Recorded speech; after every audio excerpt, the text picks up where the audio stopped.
안녕하십니까. 간중국 코리아 이태현입니다. 새로운 가장 큰 혜성이 태양계로 오고 있습니다. 대만의 상바오의 보도에 따르면 태양계 가장자리 근처 오르트 크라우드 근처에서 C2014 UN271 번호로 지정된 가장 큰 혜성이 시속 35,000km의 속도로 태양계에 접근하고 있다고 보도했습니다. 나사 웹사이트의 기사에 따르면 혜성은 9년 후인 2031년에 태양과 가장 가까워질 것으로 보인다고 전했습니다. 이 큰 혜성은 태양과의 거리가 토성과의 거리보다 약간 먼 10억 마일 이상 정도의 거리로 추정되며 지구에는 위협이 되지 않을 것으로 보인다고 밝혔습니다. 이 혜성은 2010년 11월에 처음 발견됐지만 최근에야 허블 우주 망원경에 의해 그 존재가 확인됐습니다.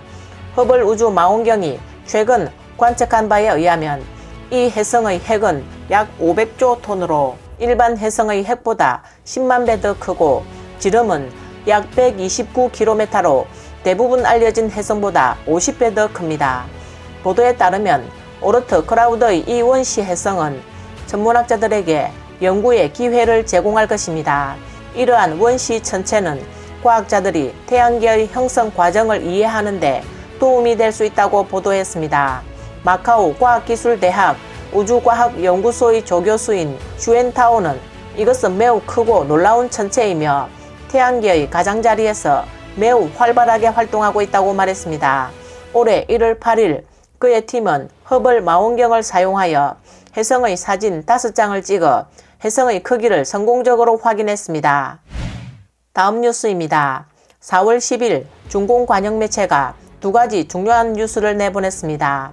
하나는 중공 중앙위원회와 국무원이 발표한 민족통일시장 건설을 가속화하기 위한 의견이고 다른 하나는 시진핑의 하이난성 산야시 방문이었습니다.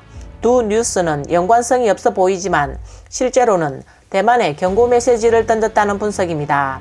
우크라이나 동부 돈바스 지역에 대한 러시아의 공격이 임박했을 때 베이징은 러시아가 미국과 유럽을 상대하는 것을 이용하여 대만을 공격할 가능성이 높아졌다는 겁니다.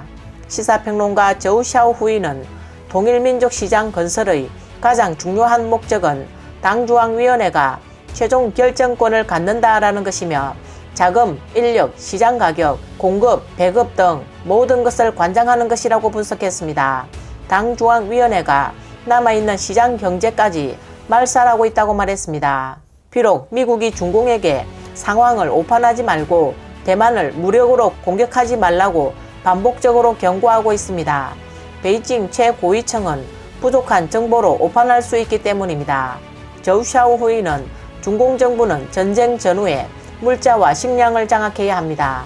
제2차 세계대전 때 소련, 나치 독일, 일본은 전시경제 통제를 통해 집중적으로 전국의 인적 물적 자원을 전쟁 수요에 충족시킬 수 있었습니다. 따라서 중공이 발표한 민족통일시장 건설의 목적은 아마도 전시경제일 것이라고 분석했습니다. 지난 10일 시진핑은 먼저 하이난성 산야를 방문해 야저우만 종자연구소를 시찰했습니다. 이날 시진핑은 중국 식량 안보의 관건은 자급자족이며 종자는 식량 안보의 핵심이라고 강조했습니다. 연이어 시진핑은 중국 해양대 산야 해양연구소도 방문했습니다. 그는 해양강국의 건설은 중화민족의 위대한 부흥을 실현하기 위한 중요한 전략적 과제라고 또 강조했습니다. 저우 샤오후이는 논평에서 중국이 전쟁을 시작하면 미국과 유럽의 강력한 제재에 직면하게 될 것이다.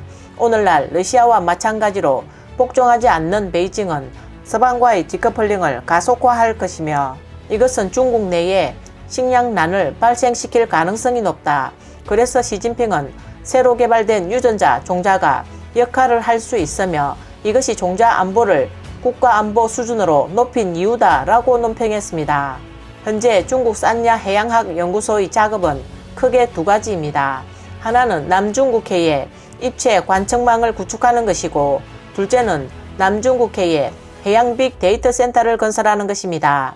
해양안전, 자원개발 등의 해양 빅데이터는 중공 해군에 큰 의미가 있고 이러한 연구와 데이터가 없으면 대만 공격에도 제동이 걸릴 수밖에 없다고 말했습니다. 따라서 시진핑의 산야 해양 연구소 시찰은 영구의 진척도를 볼 뿐만 아니라 대만 공격에 대비하기 위한 것이기도 하다고 말했습니다. 최근 유럽연합 대만 대표 차이밍리에는 영국 언론과의 단독 인터뷰에서 향후 5년 안에 중국이 대만을 군사적으로 공격할 가능성이 있으며 대만도 대비해야 한다라고 말했습니다. 다음 뉴스입니다.